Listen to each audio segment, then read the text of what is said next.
Magandang umaga, tanghali, hapon, gabi sa Zodiac sign na Leo. Lala Baby requested video, okay? Lala Baby nagpapakilala, isang subscribe, likes, and share lang po. Yan, okay? So, let's see your energy starting, okay?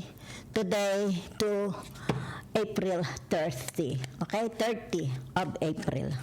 So, let's see your personal energy, okay? Saan tayo dadalhin? Okay. So, ibig sabihin nito, yung tinatawag na ibinitin ka, di ba? Yaan. It's like inalsan ka ng karapatang malaman, di ba? Yaan. Okay? So, ibig sabihin nito, very, very injustice. Okay? Yaan. Yaan.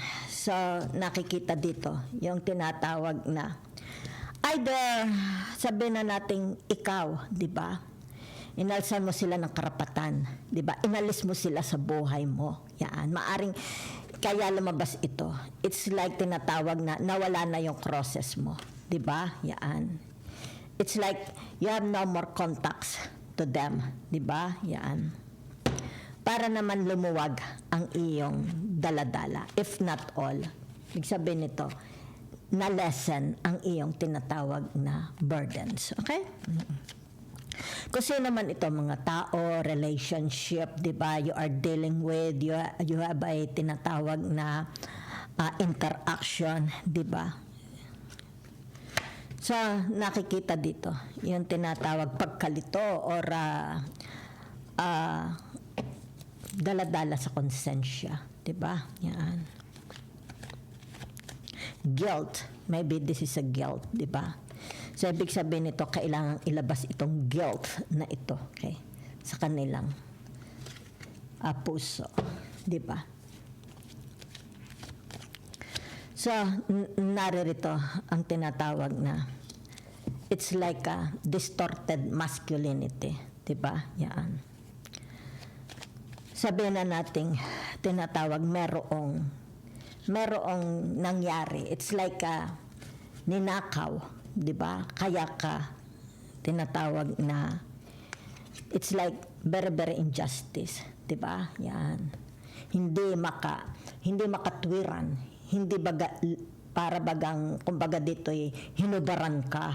Diba? Yan Okay?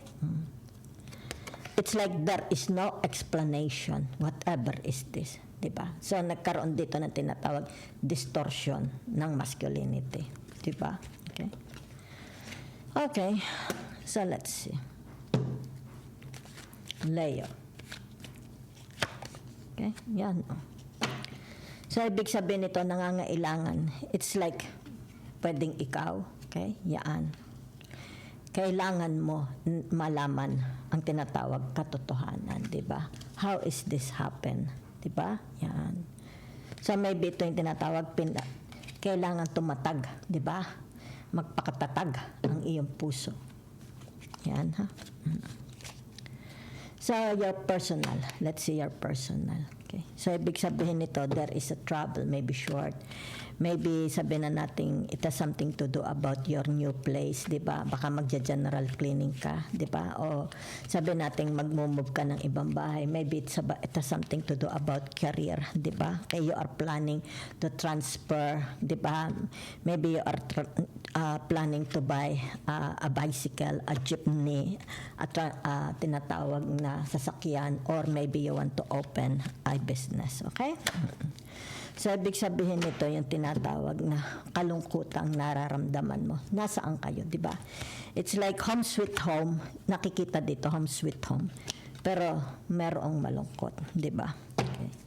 Saan itong kalungkutan na ito? Di ba?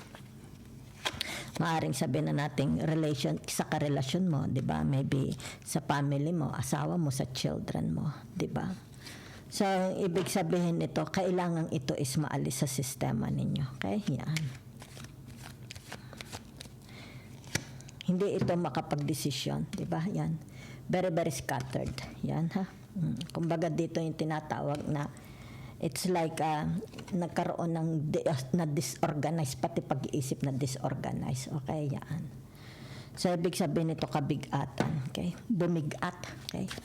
Tinatawag na ang kanilang bahay, di ba? Family life, di ba? Relationship. Mukhang bumibigat, di ba?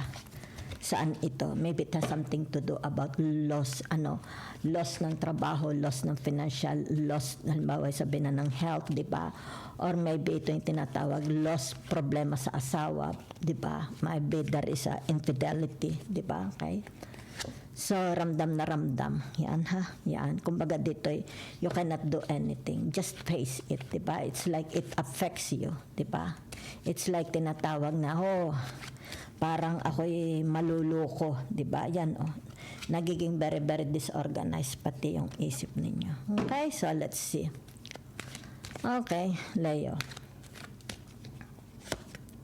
So, naririto, you want to close your eyes, di ba? Para hindi mo ito makita, di ba? Okay. Yan, ha? So, meaning to say, ibig sabihin nito, tinatawag na the moon, okay?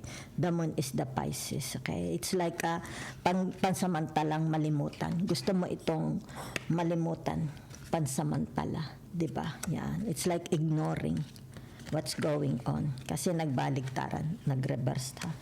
Nag-reverse. Yan, ha? Gusto mong malimutan, pansamantala. Let's see. The karmic, the energy, okay, of the planets of the universe, okay, para sa mga Leo, okay. It's like here nakikita yung tinatawag na nawawalan ka na. It's like worthiness, self-worthiness, di ba? Yan ha, nawawalan ka na ng tinatawag na kumpiyansa sa sarili mo, okay. So, yan very, very distorted, okay. Yan ha. Heart, minds, and body. So, let's see. Okay? So, ibig sabihin nito, yung tinatawag na, it's like here, di ba? It's like letting go, di ba? Kung sino man itong, sabay parang hinubaran ka. Tinanggalan ka, di ba? Inalsan ka ng karapatan, di ba? It's like very blurred. Hindi ka man lang binigyan ng sagot, di ba? Yan. So, ibig sabihin nito, open your heart, di ba? Yan. Okay? It's like dito nakikita, okay? Don't close yourself, di ba? Especially kung ito may kinalaman others, family, children, spouses, di ba? Society, neighbors.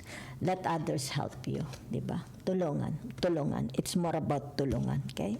Kung nahihirapan ka, di ka makapag-desisyon, di ba? Yan. You need a partner. You need someone, okay, to help you. Huwag mo daw sarilinin, okay? If you have a problem with the official person, let's say sabi natin military, batas, barangay, munisipyo, kung sino man ito, di ba? Kumbaga dito nagkakaroon ng distortion ng masculinity. You need a partner. Ibig sabihin nito, tinatawag na reach out. You reach out because they love you naman, okay? Ibig sabihin nito, huwag mo raw sarilinin, okay, ang iyong problema, okay? Yan. Ibig sabihin nito yung tinatawag na, magsalita ka, okay? Kung ano man itong tinatawag na dalahin mo, okay? So that's the karmic, okay? That's the advice, the energy, the message from the universe. You are not alone, di ba? Yan. So ibig sabihin nito, meron ditong iniisip kayo, ha? At meron ditong tinatawag wealthy. Okay, maybe this person is a wealthy person. Okay, so naririto ang tinatawag na money tree. Okay, there is a money tree. Okay, yan. Okay, maaari ito'y galing sa spouses ninyo. Kung sino naman ito, maaaring sabihin na nating kung sino ang mga kadil ninyo, di ba? Tinatawag na kadil ninyo mga tao. Okay, so ibig sabihin nito yung tinatawag na change your environment, di ba? Yan. Para hindi maapektuhan your health. If your health is tinatawag na in danger, okay? Change the environment, okay?